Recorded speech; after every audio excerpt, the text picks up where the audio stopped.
greetings, and welcome back to Zacast, your official podcast for local government nerdery.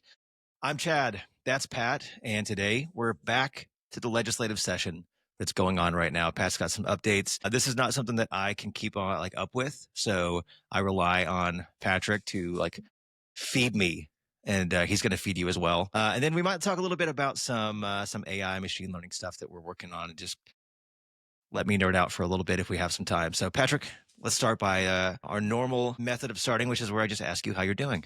I'm good, man. I'm good. How are you doing?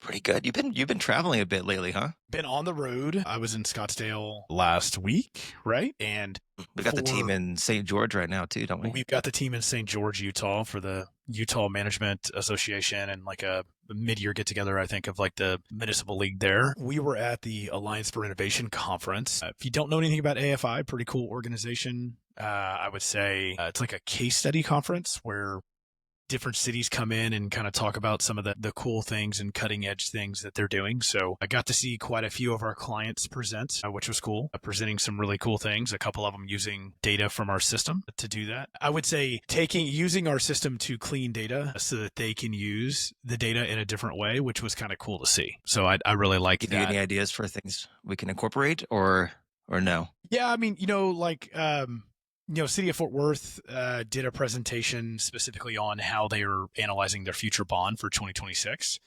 It was more like a one-off project, but it was pretty cool.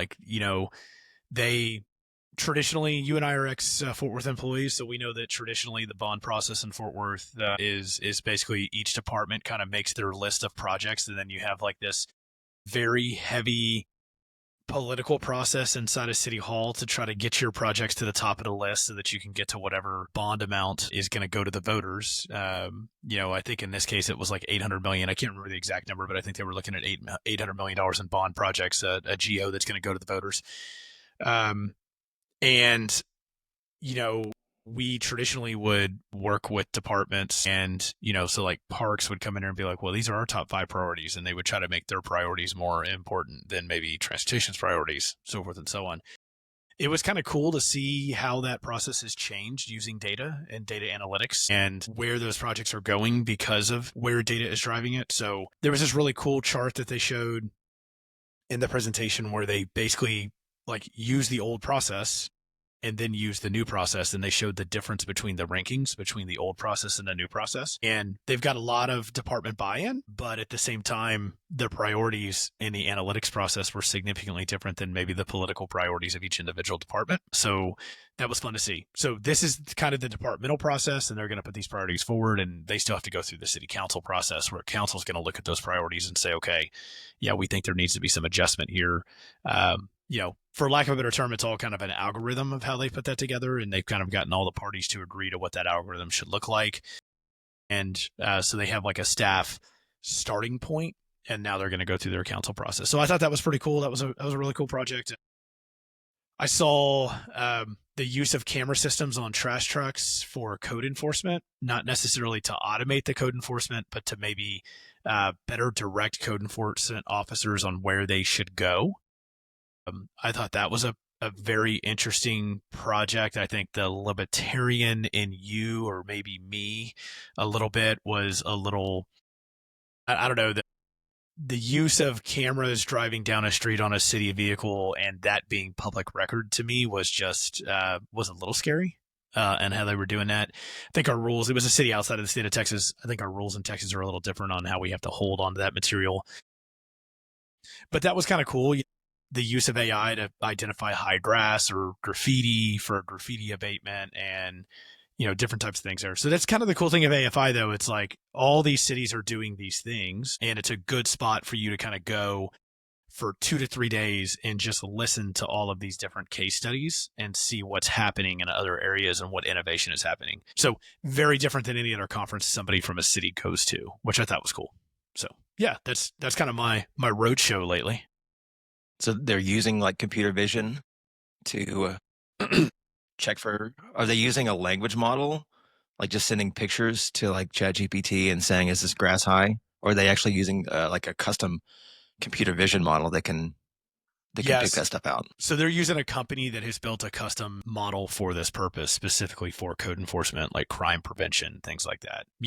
And they mentioned it, but like Axion, the taser company, the body cam company, Axon, yeah. They have also developed in their most recent updated body cam system, they have automated police reporting. And they're kind of like Zoom has automated Zoom meetings, right? So they kind of discuss that. It's a very similar software to what they're using to do that. Obviously, there's a lot of AI in the background kind of doing some things there. But there was a department that kind of spoke on their police department using that and how much time that's saving police officers and their report writing. There's still a lot to be seen on that. Like, what is the accuracy of that system versus what actually occurred in the video, so forth and so on. Problem with language models is that they can't guess at what's next. Sometimes they guess wrong, right? So I would worry about that. There were some conversations there, but yeah, I mean, that was kind of a cool look. But yeah, they're doing the same thing in the code enforcement side that they're doing in the police body cam footage side. I feel like if you put cameras on the trash trucks, which are driving through the city at least once a week, if you also put those like LiDAR or radar systems that did the pavement conditions, then you could fully automate so much of your, like the inputs that go into some of those departments.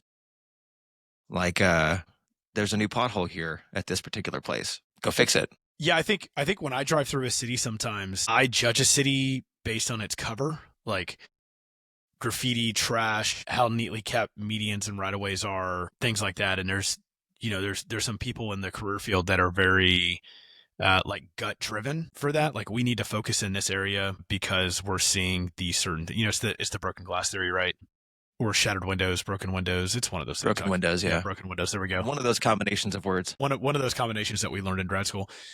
This obviously is automating those inputs, right? So it's not like a trained city official who's driving around seeing things that need to change because there's something that's going to happen or decline because of it. So I found it really interesting, conference in general, but it's kind of like that. It's just a lot of like thought inducing, thoughtful, just, kind of wow moments. Like, okay, that makes sense. I did find myself on multiple occasions, though, kind of going back to Chad circa Hudson Oaks with the chart on the desk about like what is efficient and what is not.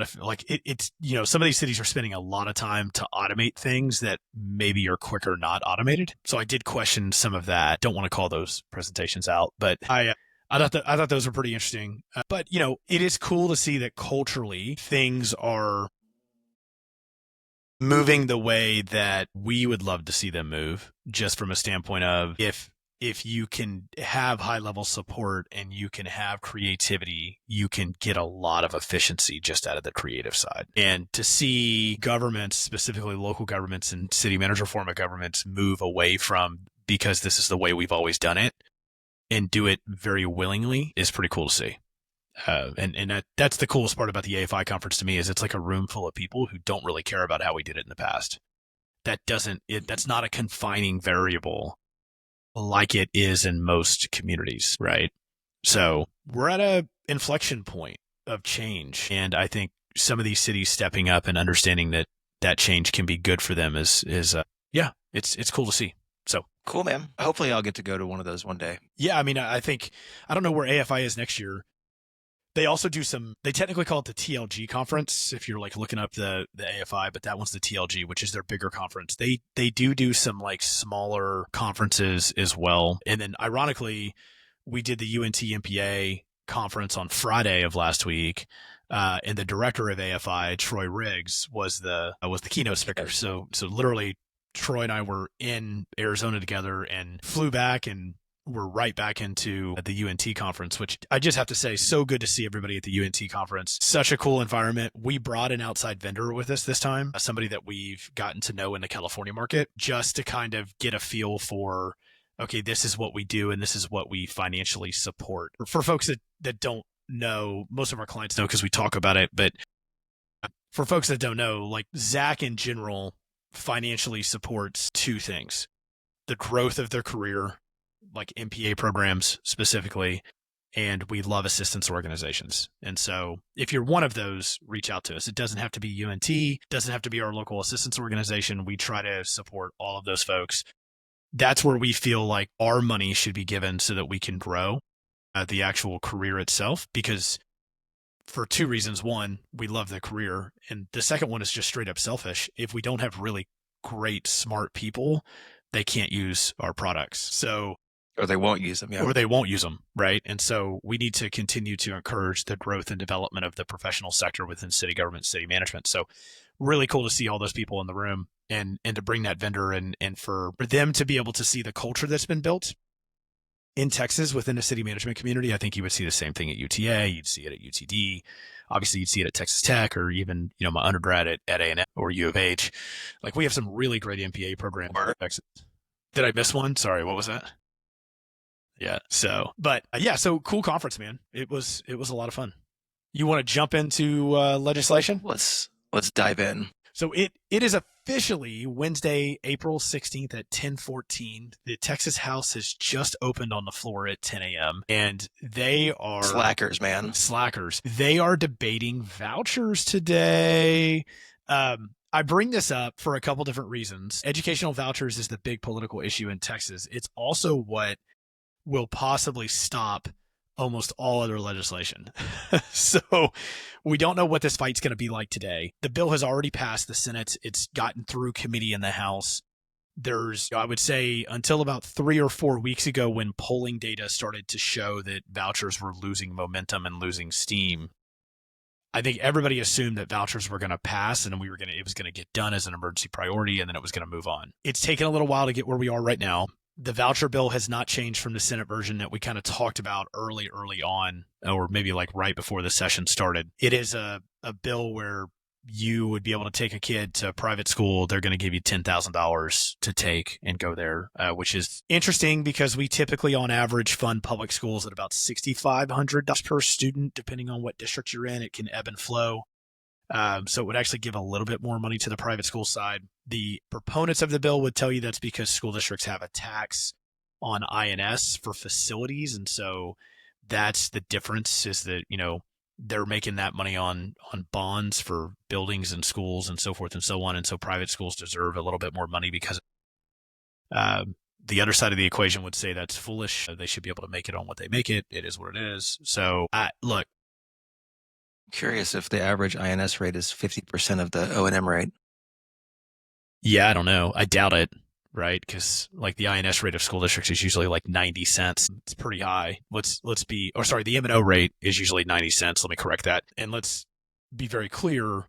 All M&O taxes for school districts across the state are filtered up through Austin before they come back down as a per student fee. So there's very little control at the local district to do anything with an M&O rate. But there is full control of an INS rate based on voter approval and bond debt. And pretty much everything a school district does from a debt standpoint has to be taken out to the voters. So the voters have approved all of those INS dollars for the local school district.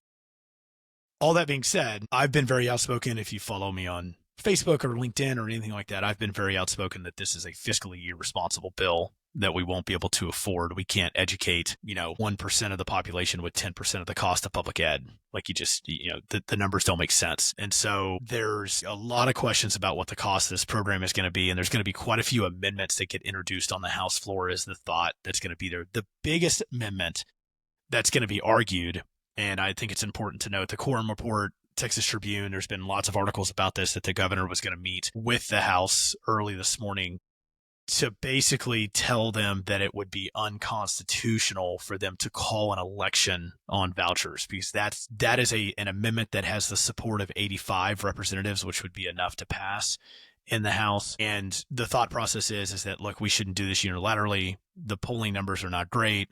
Let's go ahead and put this on a ballot measure. The interesting thing is nationally, a voucher ballot measure has never passed. And so obviously proponents of vouchers don't want it to go to the voters.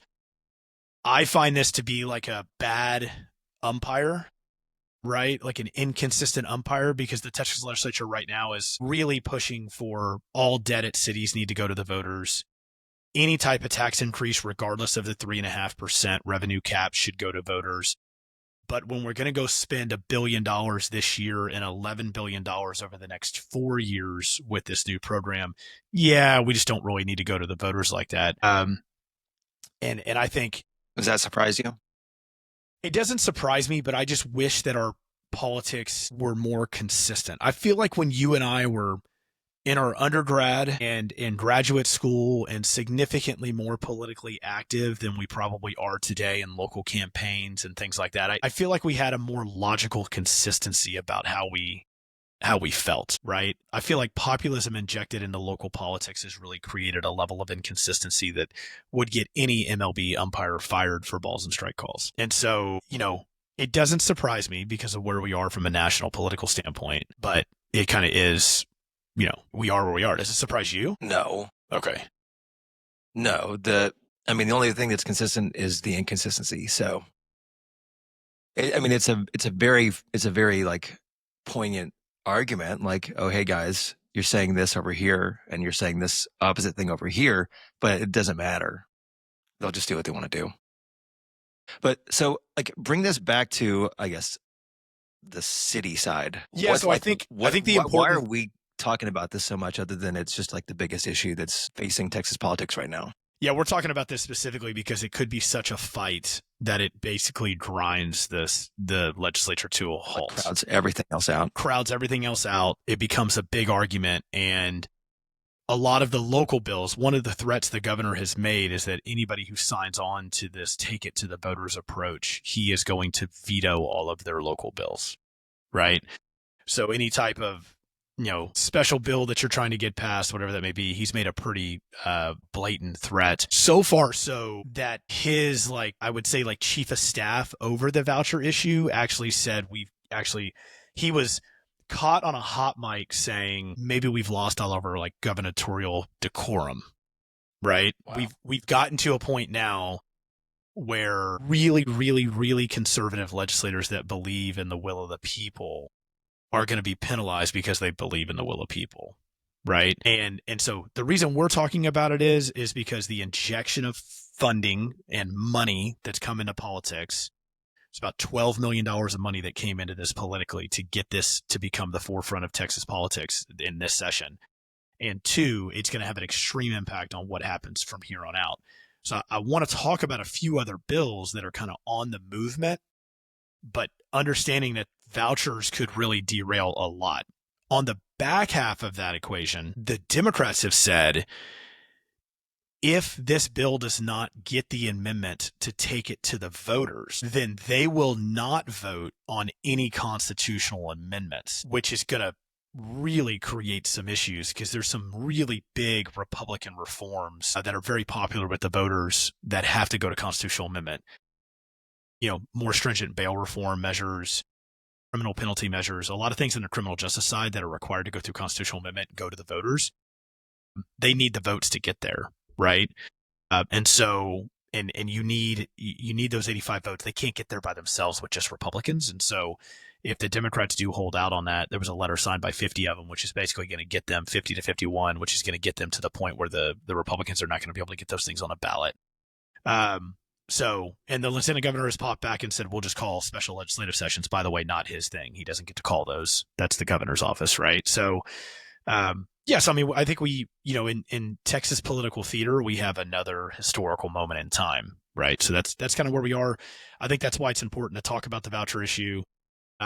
It's also important to talk about from a state standpoint, we're putting ourselves in a fiscal situation where the state's going to have to start asking for money. I posted this actually to our Zach LinkedIn page, but the comptroller posted again another, I'd say, veil warning. It was a little bit more direct than it has been in the past, but he posted another veil warning about we're basically squandering our surpluses. And their fiscal forecast, I'm sure, are starting to look bleak, just like ours are. And they are saying, we need to be very careful about what we do. So using the surpluses right now in constitutional amendments to reduce property taxes on school M&O taxes and locking yourself into that may not be the smartest thing to do in the world because you can't continually pay for that down the road. And so as the state's revenues continue to get tighter, they're going to start looking for money. And the only place to start looking for money is going to be in local revenues. So it's going to be really interesting. They're going to do, are they going to do some of the similar things that they did to school districts, to cities at some point, where they basically just, roll up funds there as well? With that vision, not trying to scare anybody, I just, I'm saying 4 to 6 years down the road, there'll be some really tight finances in the state of Texas. And we probably need to start looking at some of those issues. I'm going to roll through a couple of things and talk about significant floor actions that were taken. There are some bills that have passed that I think are important. And so the Mays Middleton bill, SB 414, passed the Senate and is moving on to the House. Specifically, that is the language that requires any debt obligation proposition language to include both the estimated principal and interest amount. So instead of saying we're spending $80 million, you would have to say over a 30-year period. We're spending $170 million. Whatever it is, yeah. So over the 30-year period for the bond propositions. That passed the Senate, hasn't gotten through the House yet, but it did pass. Also passing the Senate is Senator Kolkhorst.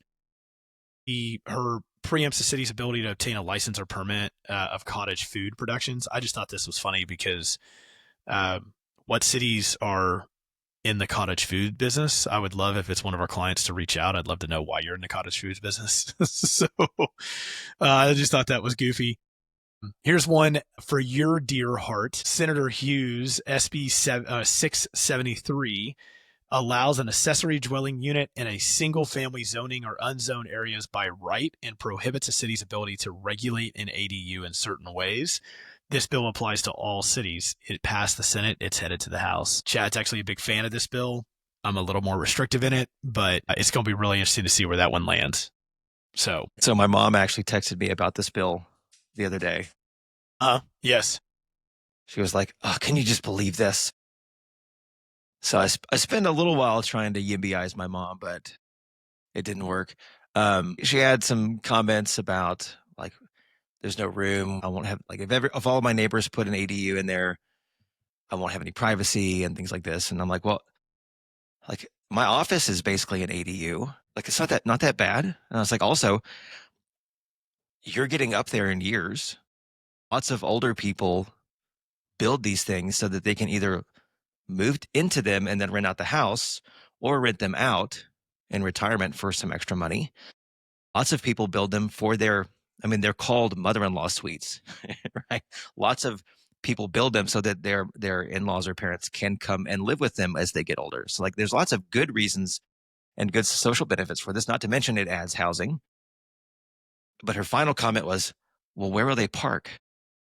Because everything comes back down to parking, right? Anyway, that was a fun little conversation with my mom. I don't do the like social media politicking anymore. I learned my lesson about 15 years ago that it doesn't really do any good. So I keep my discussions a little more isolated, one-on-one. They're still as effective though at changing minds.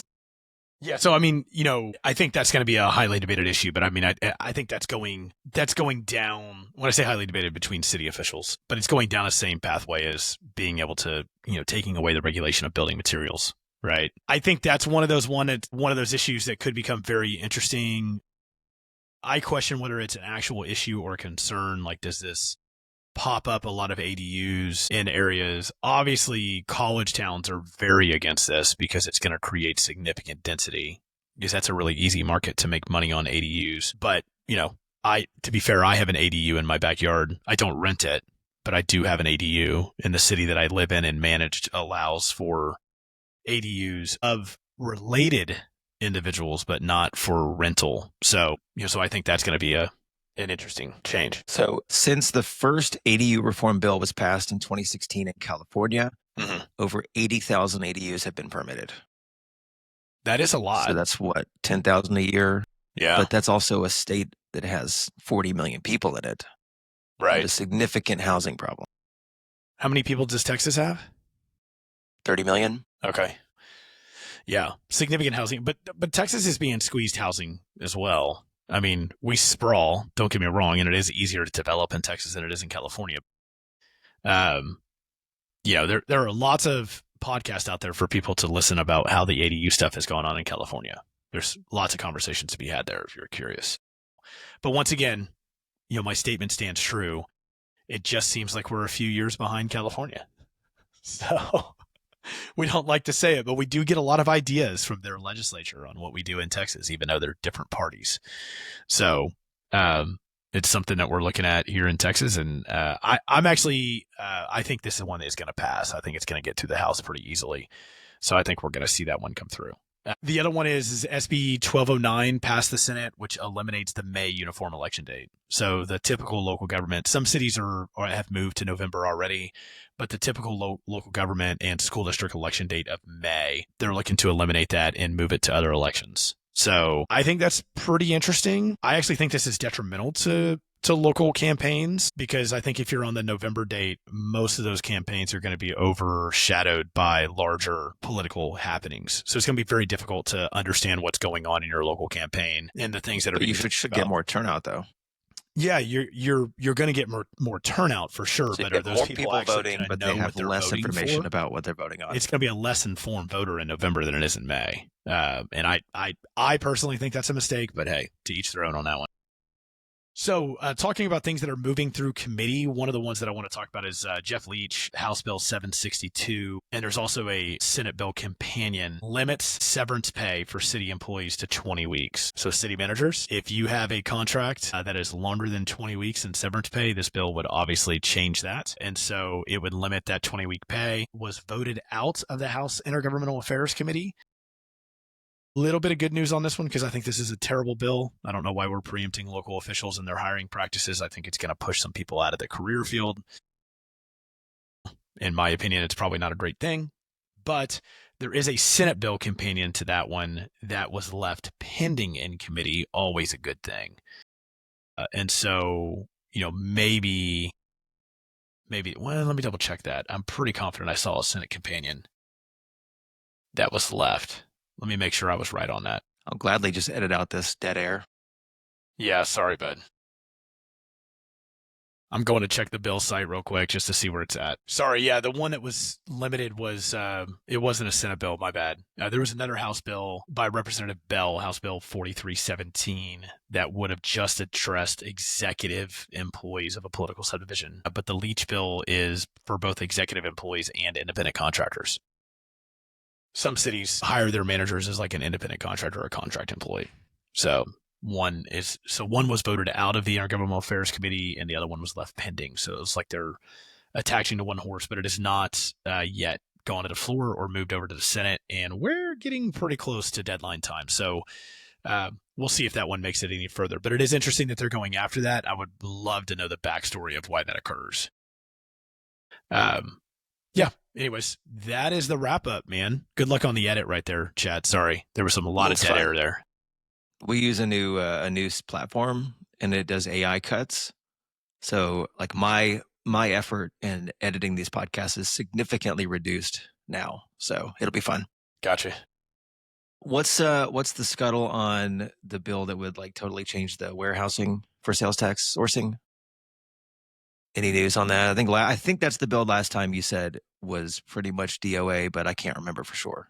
Yeah, we had a couple questions on that recently. Yeah, let me go pull that bill number real quick and see where it is, because I did not look at that one. I'm gonna check the transcripts of our last episode. Actually, it was 2 episodes ago. Of course, I didn't put descriptions in the show notes. Sorry, guys. There's 2 bills. There's basically a bill that is going to codify the comptroller's rule change. Right, because the court held that what the comptroller did was unconstitutional, and one section of that rule change. Well, the way that they did it was unconstitutional. The way that they did it is unconstitutional. So now they're just trying to do it legislatively and clean it all up. That's one bill. Then there is the bill that basically comes out from the city of Coppell and their movement to basically allow for what they're doing from a business standpoint to continue, which would be to allow for their type of warehouse distribution centers to continue to source the sales tax to the location of distribution instead of the location of delivery, which is the change that the comptroller made back in January of 2020 at this point. Is that how far back we go? So what's funny is that they're admitting that these things aren't places of business, like tacitly. Sort of, or they're trying to fight the cleanup with their own cleanup on aisle 4, right? I don't know if they're tacitly admitting that. That's how I would read it. Have all of those lawsuits been either resolved or paused? They've been left Like, are any of pending. them Yeah. still ongoing? No, they've been. They're still ongoing, but they've been left basically in like a pending pause state. Well, I'm going to keep my mouth shut then because I don't want to get involved in any kind of squabbles. But it does seem to me like this is almost tacitly admitting that they're not places of business. Look, I'm going to say this again. These cities did this. It's been a long time since we talked about this, but these cities did this, and they went and got taxation letters from the comptroller. Okay. It was a different world when they did this. It was a very different world. We didn't have online sales tax. It was a different world. Correct. So I personally do not understand why we don't have a cleanup bill that just says we are going to leave this group of taxpayers grandfathered. They got taxation letters. Cities were built on it. Revenues were built on it. Budgets were built on it. We are going to pause in time the rules for these specific taxpayers due to what they did, right? Everybody was involved in a process. Everybody knew what was going on. Now, did we know that Amazon was going to be as big as it is now? No, right? And this, to be fair, this is not Amazon. And Coppell is not a client of ours, so we can't see the data, nor if anything that I'm saying we wouldn't be able to say anything about it. We would be able to say anything about it, so it's just not coming from confidential data.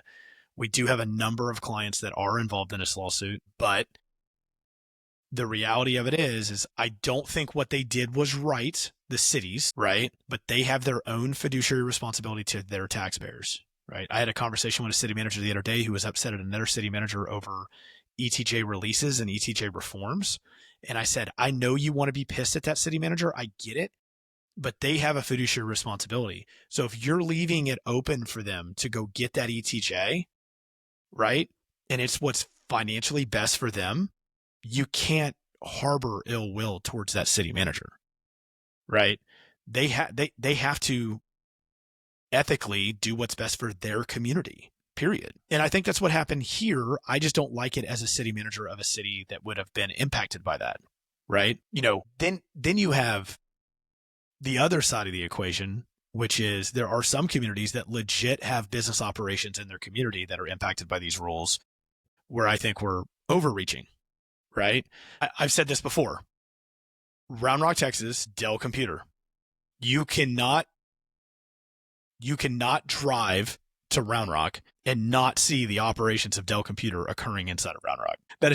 Those are corporate offices. Those are business operations.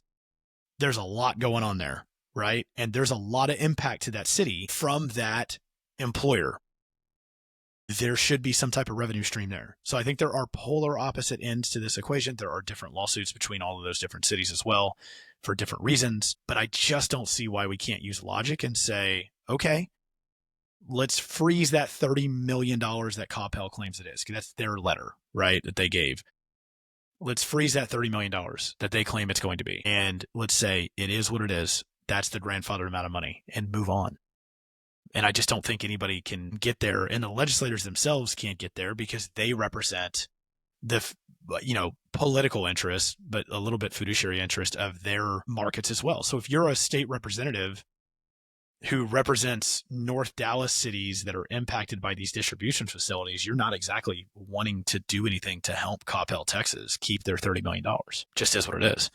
So, yeah, so I mean, it's an interesting issue. But I don't know where it's going. I'm trying to go look at the sales tax bills right now, Chad. I feel like I would be able to vote to grandfather in those existing agreements, no matter where I was represented. This is getting really difficult with the dogs. I'm hoping that my oldest dog is like 16.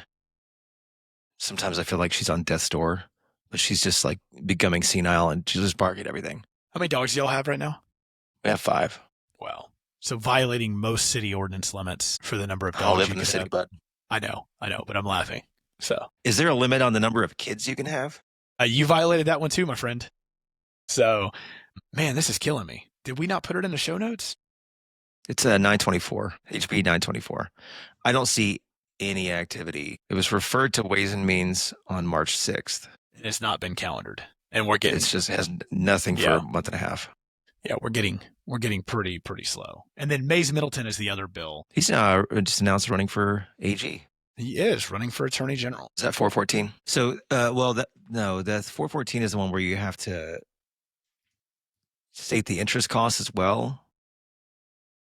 I'd be curious if would they entertain an amendment that, sure, like we're going to show you the principal and interest. I get it. That's a cost that we're bearing, right? It's not just the principal that we're paying.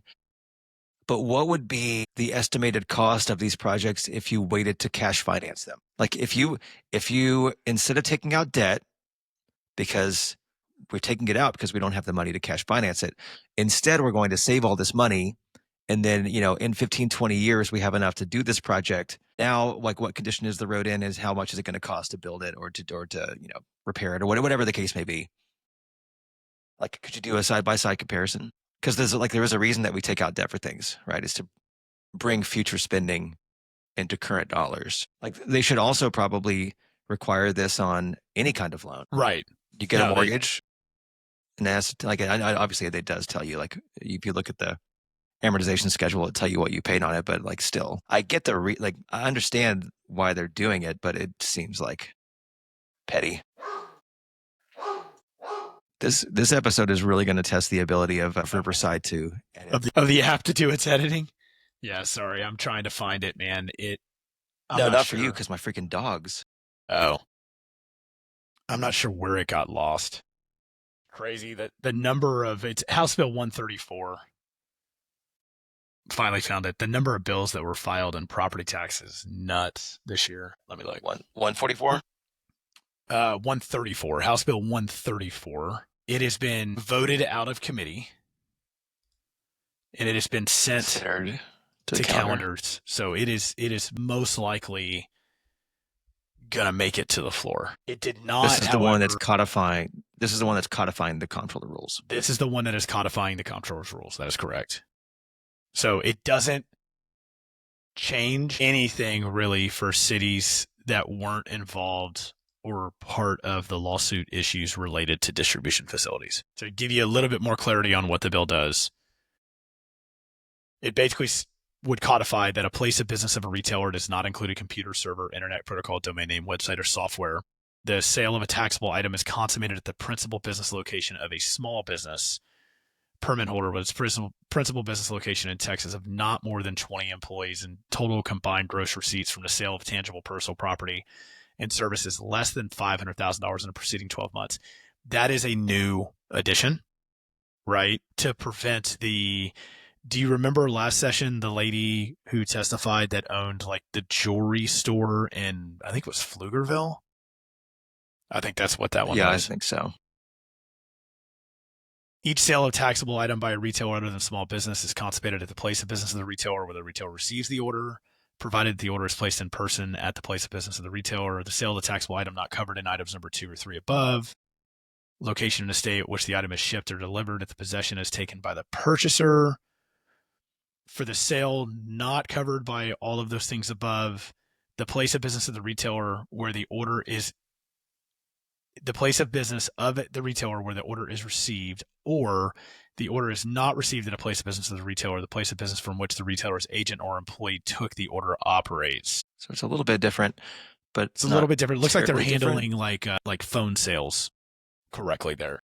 It also looks like not much should change for most things like lawn care, except for maybe pretty big companies. I mean, $2 million. I don't really know. $2 million in taxable sales. I don't really know if that's like out of reach for most.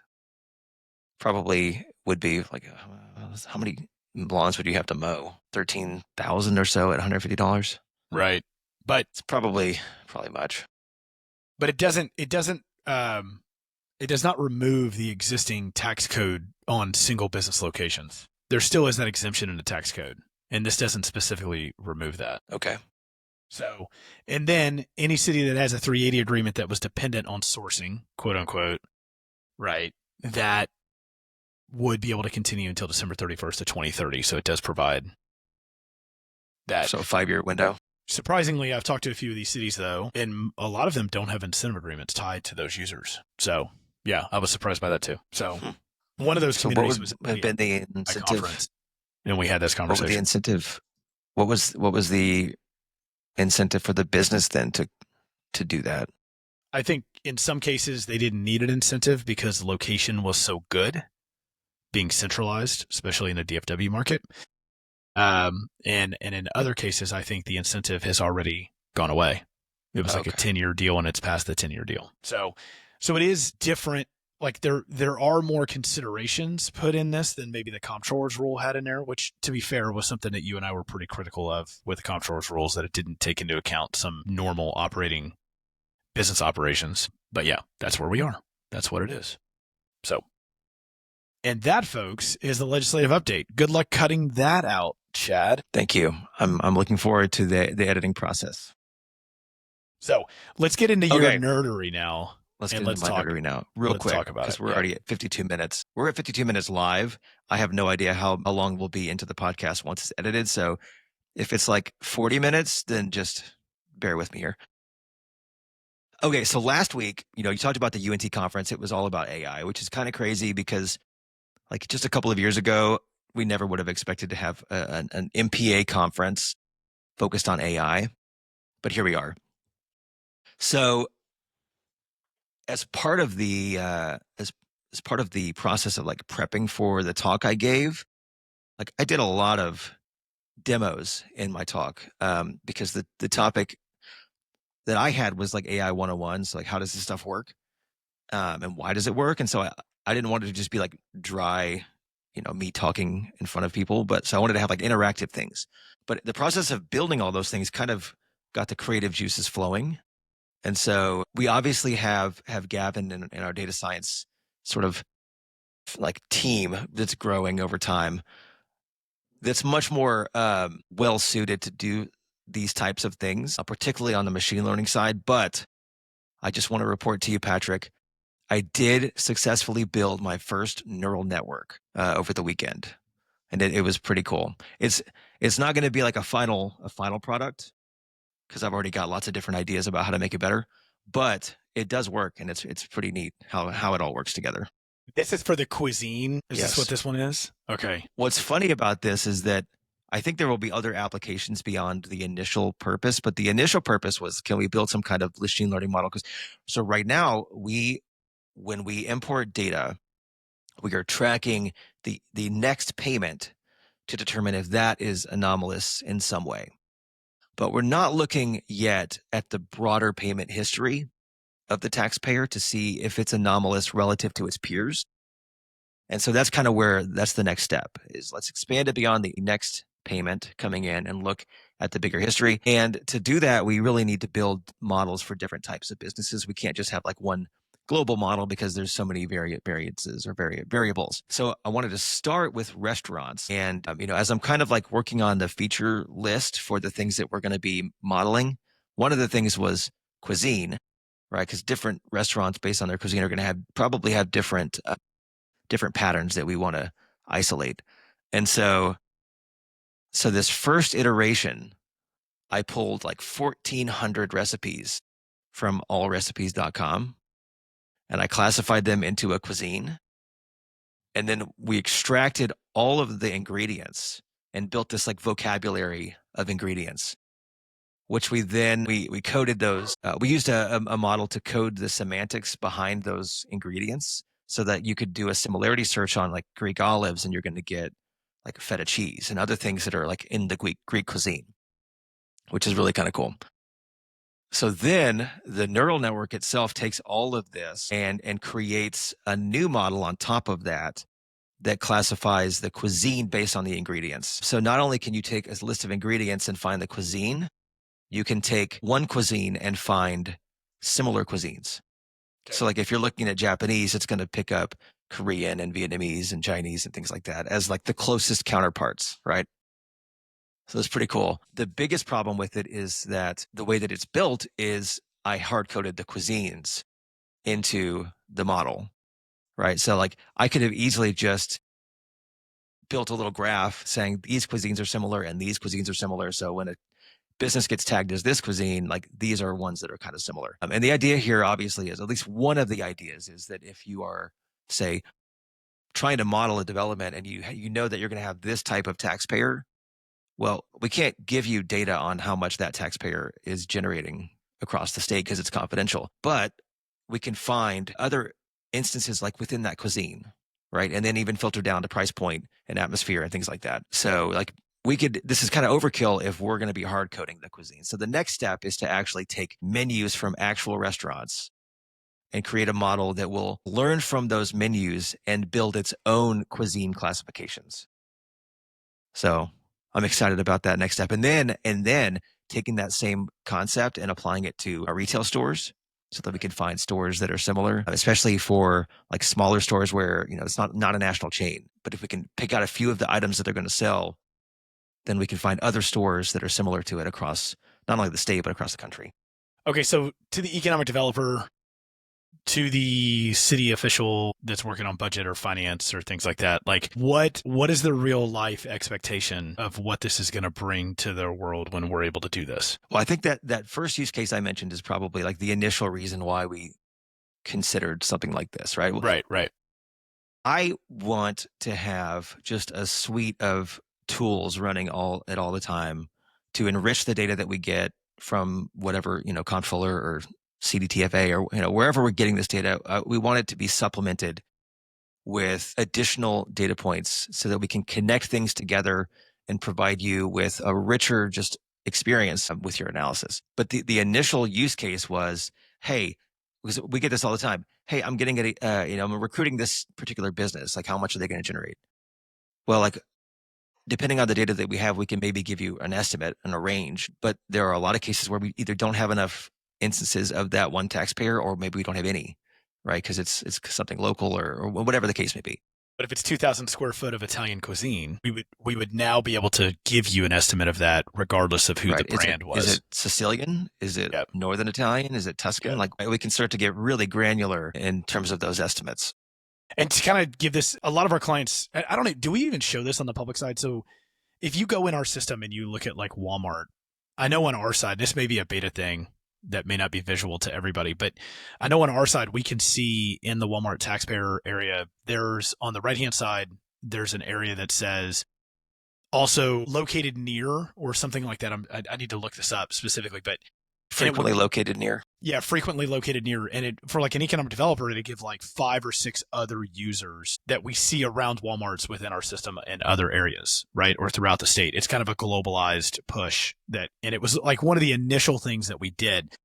Now, what you're doing with neural networks is significantly more sophisticated than what that is, right? But like for an economic developer, I just kind of want to give them like we've talked about doing these like economic development roadmap plans based on, okay, hey, like I had this conversation with the city of Willow Park a couple of years ago where it was like, hey, we just need to know like what should we go after? And I'm like, well, that's actually kind of a cool question. Like, can we take Willow Park in their development stage and then go look at like 20 other cities that are in different development stages but similar demographics and similar future demographics and then build a model? Obviously, we could do that. Like, there's no question that we could do that. But what you're talking about is building a neural network that would eventually be able to more like create that. What word did you use?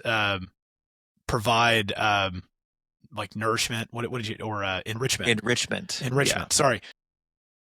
Like we could just almost, I wouldn't say automatically, but like the machine learning that's going on behind the AI that's going on behind the scenes and always running in our system, like where we're moving in the future, we would be able to constantly enrich and, to be honest, provide a lot more reason for you to be in the system more often. Right. And so like this restaurant you're looking at is in the top 20% of restaurants that are similar to it. Right. Like we've been building tools to tell you like how you do with Amazon revenue relative to other cities in our platform. Like, what percentile are you? That's great for Amazon. And it kind of gives you an idea of like how much, per capita do my residents spend versus other cities across the state. But that's just that one business. And so if you're looking at like Joe's Pizza and Pasta, of which there are thousands of individual Joe's, I don't understand why like people like named Joe like to make pizza and pasta restaurants. But there's one on almost every corner. They're not like, it's not a chain. It's just a restaurant. But if you could look at, it's like, how is this one restaurant doing relative to its actual peers, not just to other instances of that taxpayer ID? That can Right. really give you an idea, and also track that over time. So like restaurants or website or stores or sales taxpayers and businesses that are either improving or struggling, right? Like retention and things like that, or those are good use cases also. Yeah, absolutely. I mean, I think this is I think we always wanted to get here, right? But I think we're getting here a little faster than I expected, right? I think if 4 years ago, I would always be like, we're going to get here one day. And I had no idea when that day was. And like now I actually can see visually like that day is in focus, right? Like we know where that's coming. The next thing that I eventually want to get to is, which I've said this to folks and I know I've said this to you, but I eventually want to get to a place where you have a little bit more of like a free flowing language interaction with the system, right? Where you can speak to the software, you can speak to Zach in natural language, and you can say things like, how is my Walmart performing compared to other Walmarts in the state, right? Should I be concerned about any businesses in my city? And there are so many things that have been enriched in the back end through these models that you're working on that it would be able to answer those questions, right? And we've, as part of your presentation, we had a ton of ideas that flowed as part of that presentation.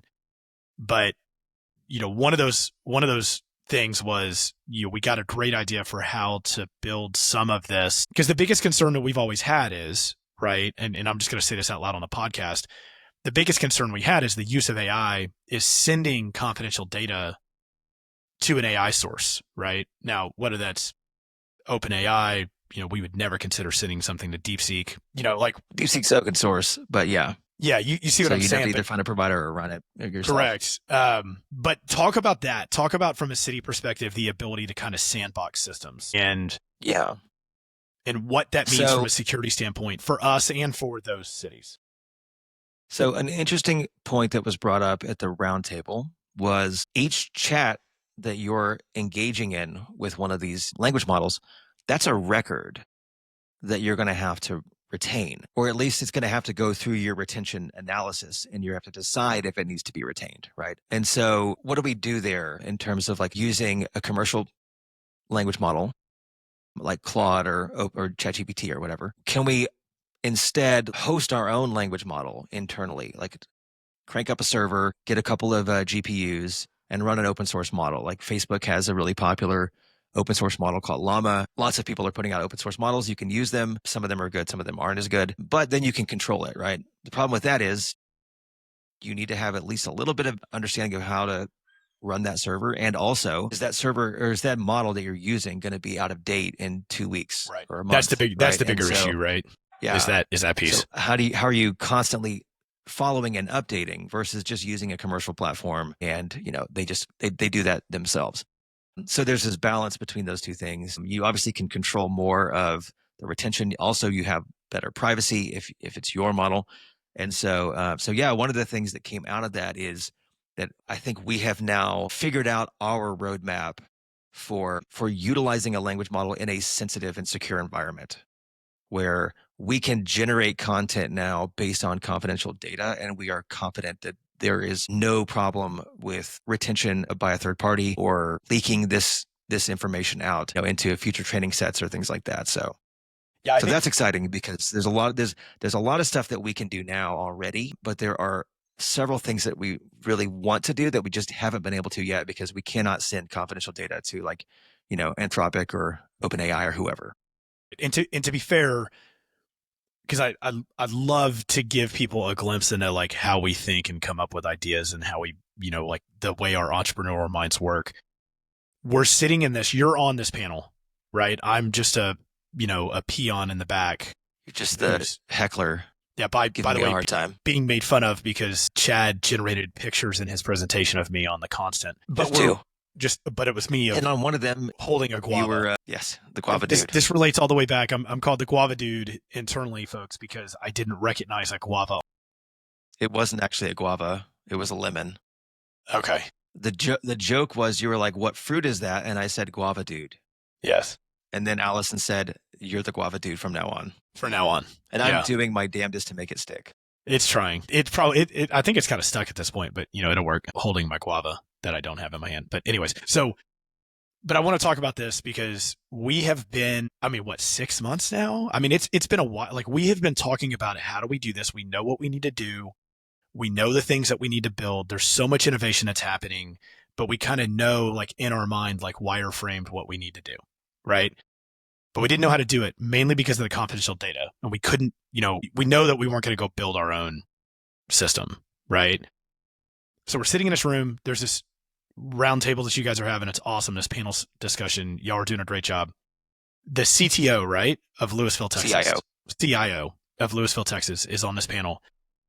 And he starts talking about something similar, but not the same. And he kind of starts talking about how they had started playing with a model and put it on their own server and sandboxed it and what they had done with it.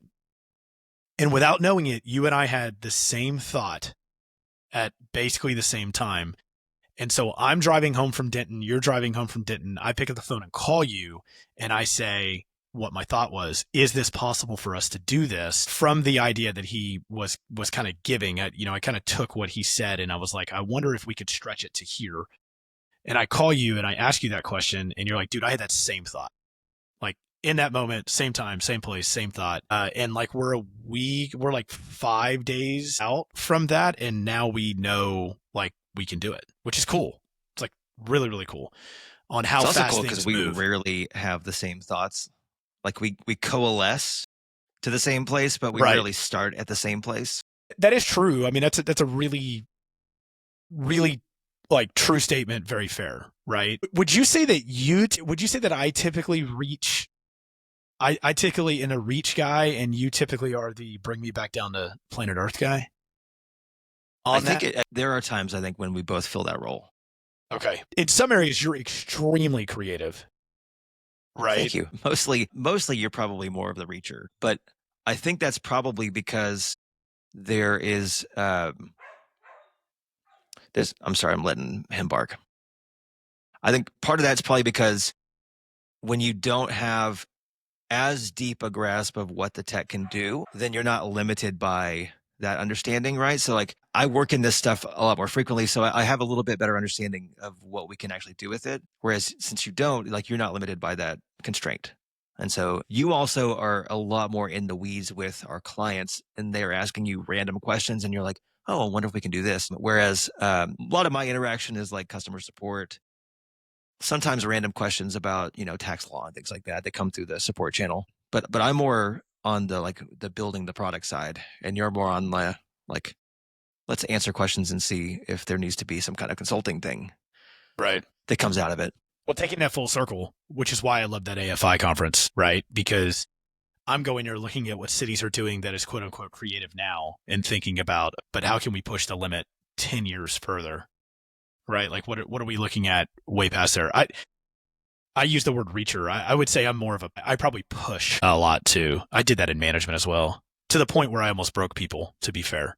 But so I can be fun to work for, but I can also be kind of hard to work for because sometimes I have, like, very high expectations. And a lot of times I'll sell things that I don't know that we can really do. A lot of times. Right. But then we end up doing them. And so yeah, we just finished an analysis that was very mentally taxing because the data we had, it was just difficult to achieve what we were trying to achieve. And so we had to do a lot of thinking about how this is going to work. Right. So I appreciate that. It's cool though, because I think when it comes to this growth within our company, when it comes to what we're going to be able to deliver, I like what you said again, the enrichment that we're going to be able to provide. Yeah, I think we're both on that same page. Is like, this is going to be something that's really a game changer for us, and I'm pretty excited about that. So yeah, I know we've been on this for a long time, so we probably need to wrap up. Did you want to add anything else to that? No, I do not. Okay. So, well, I'm going to let you go. I'm going to let you go edit all the dog barks out. But some of them are for sure going to be in there. But for the most part, they didn't bark while I was talking. Yeah. So that was helpful. Yeah. Yeah. So anyways, appreciate you guys listening to us today. If you've got some free time, I hope you are actually listening on your computer like I will be to the House floor debate. It should be fun. There's nothing better than Texas legislative politics in Texas. It's the wild, wild west sometimes. So take some time and enjoy that. Other than that, that's all I got, Chad. See you, man. I'll see you next time. All right.